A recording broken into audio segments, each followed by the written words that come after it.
Have you ever had the desire to have a digital version of yourself?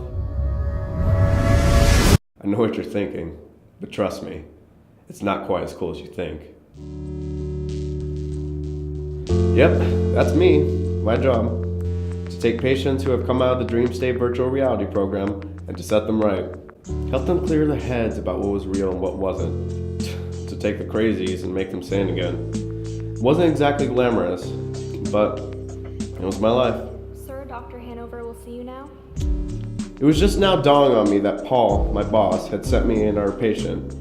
Having gone to the program for the first time myself earlier this week, I wondered how the experience would change how I worked with patients, and so I'd accepted the referral.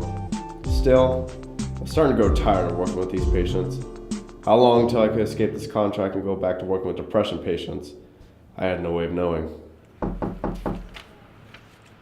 Come on in. Dr. Hanover? Yes, come on in.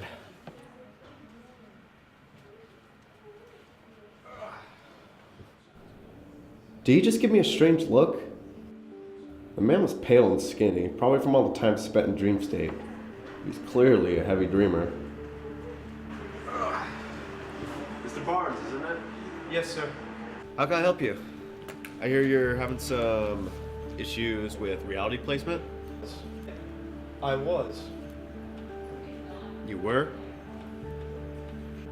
I am. I'm having trouble determining which reality I'm in. That's understandable. Now, tell me, what are some of the identifiers that you're noticing are creating this confusion? People, objects, places are some of the identifiers that bridge the gap between dream state and reality. Is there anything that stands out to you? Well, there are several. The first would be the faces, I guess. He went on and on.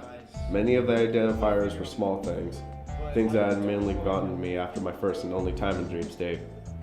The company uses renderings of its employees to create the digital staff within the program, meaning a patient would see the same faces going in and coming out. It made the whole process more approachable the first time.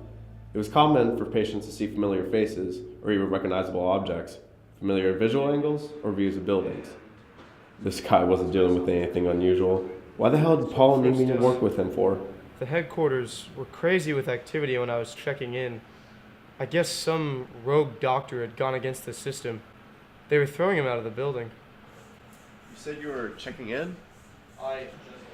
So you were not in DreamState, but in reality? I guess I was. I was checking in, or was I checking out? I was starting to realize what a waste of time this was. This guy was crazy, yeah, but his problems were not unique enough to warrant my professional help. This was exactly why I wanted out of DreamState. To escape the system that Paul and all the other suits upstairs had created. I'd become their bitch. It was time I got out. Mr. Barnes? Yeah. The doctor. There are postings on all the screens. I beg your pardon? Doctor, Okay, so this guy was definitely crazy, right? the one they were arresting for treason.